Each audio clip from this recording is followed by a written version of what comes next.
Today, we're stepping back into the wild and unpredictable 1970s, and the politics were no different. The most outrageous political promises you've ever heard. Trust me, you won't believe what politicians thought they could get away with. Richard Nixon, often remembered for the Watergate scandal, once made it a promise that seemed almost utopian. In 1971, Nixon proposed a comprehensive healthcare reform plan that promised universal health insurance for all Americans. His plan aimed to combine employer mandates and government assistance to ensure every American had access to healthcare. Nixon's proposal was surprisingly progressive for its time, especially considering the political climate. He envisioned a system where employees were required to provide health insurance to their employees, and for those who were unemployed or could not afford coverage, the government would step in to provide assistance. It was a radical departure from the fragmented system in place. However, despite the ambitious vision, Nixon's plan faced fierce opposition from both sides of the aisle. Conservatives balked at the increased government involvement, while liberals felt it didn't go far enough. In the end, this bold promise fell victim to political infighting and was never realized, leaving many to wonder what could have been if Nixon's healthcare vision had come to fruition. Enter Jimmy Carter, who, during his 1976 presidential campaign, promised that the United States would achieve energy independence by 1980. Carter's vision was to break the nation's dependence on foreign oil through a combination of conservation measures and alternative energy sources. Carter's approach included promoting energy efficiency, developing renewable energy sources such as solar and wind power, and establishing the Department of Energy to oversee these efforts. He even famously installed solar panels on the White House, symbolizing his commitment to a greener future. Despite his best efforts, Carter's promise proved overly optimistic. The technological and economic barriers were simply too great to overcome within such a short time frame. By the end of his term, the U.S. was still heavily reliant on foreign oil, and the solar panels were removed by the next administration, signaling the end of Carter's energy revolution. George McGovern, the Democratic nominee in 1972 presidential election, made a bold promise that was ahead of its time: a guaranteed minimum income for all Americans. His plan, known as the Demo Grant Program, proposed to provide every American citizen with a basic income of $1,000 per year, regardless of their financial status. McGovern's proposal was rooted in the belief that a guaranteed income would eliminate poverty and provide a safety net for all Americans. He argued that this approach would simplify the welfare system and provide dignity and security to every citizen. It was a radical idea that challenged the status quo and promised a more equitable society. However, the plan was met with skepticism and criticism from both conservatives and liberals. Critics argued that it was economically unfeasible and would lead to inflation and increased government debt. McGovern's proposal ultimately became one of the factors that contributed to his landslide defeat in the 1972 election, and the idea of a guaranteed minimum income faded into obscurity. Wow! Can you imagine if Nixon's healthcare reform or Carter's energy independence had actually come to pass? What do you think our country would look like today? Drop your thoughts in the comments below. And don't forget to hit that like button and subscribe to Wayback USA for more intriguing trips down memory lane.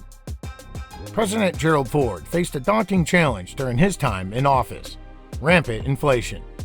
In an attempt to combat this economic crisis, Ford launched the Whip Inflation Now campaign in 1974. This initiative called on Americans to voluntarily reduce their spending and consumption to curb inflation. Ford's Win campaign was marked by its iconic red and white buttons, which were distributed to promote the cause. He believed that by encouraging personal responsibility and voluntary actions, the nation could collectively bring down inflation rates.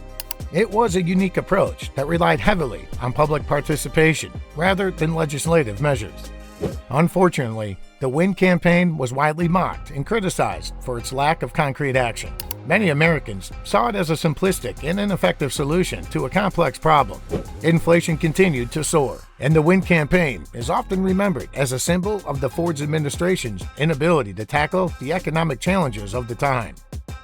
In the 1976 presidential campaign, former Vice President Humphrey made an ambitious promise to achieve full employment in the United States.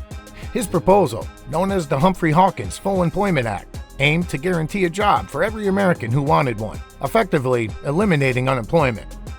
Humphrey's plan included massive public works projects, job training programs, and incentives for private sector job creation. He believed that full employment was not only an economic necessity, but also a moral imperative. His vision was to create a society where everyone had the opportunity to work and contribute to the nation's prosperity.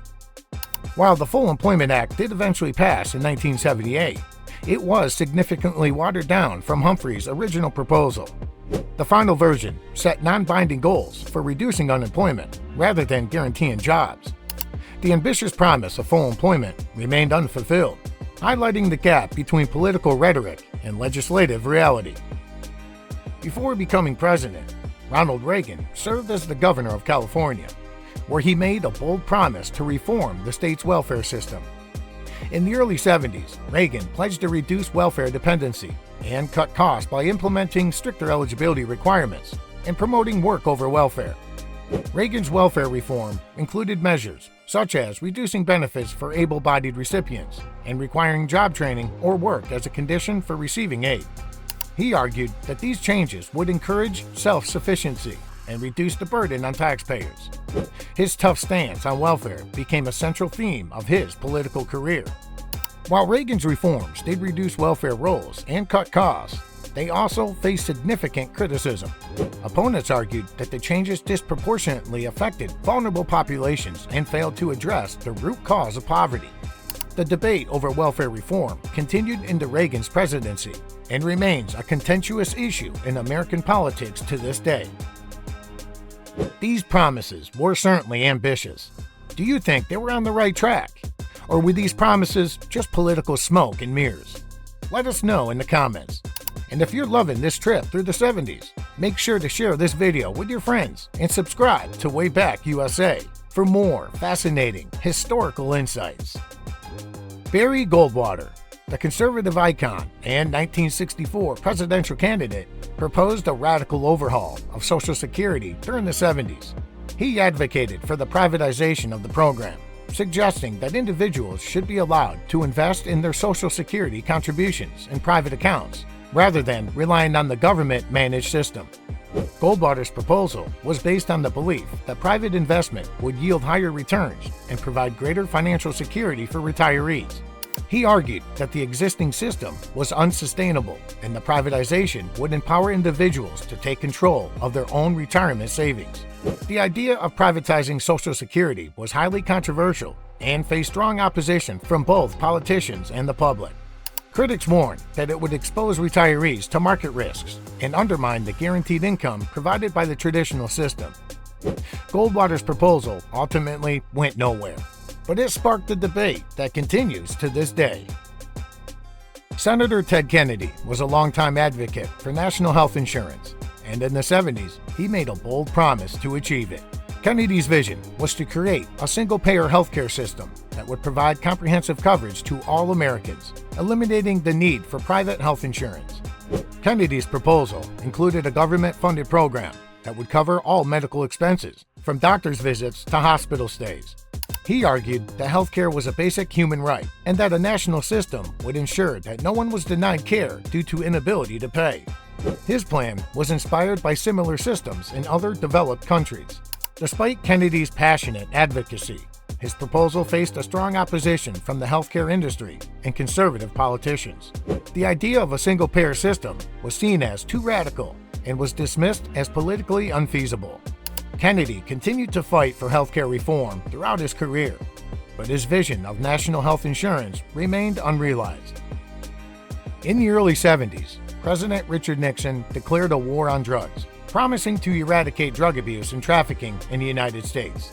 Nixon's approach involved a combination of strict law enforcement measures and increased funding for drug treatment and prevention programs. Nixon's war on drugs included the creation of the Drug Enforcement Administration, DEA, and the implementation of harsh penalties for drug offenses. He also launched public awareness campaigns to educate Americans about the dangers of drug use.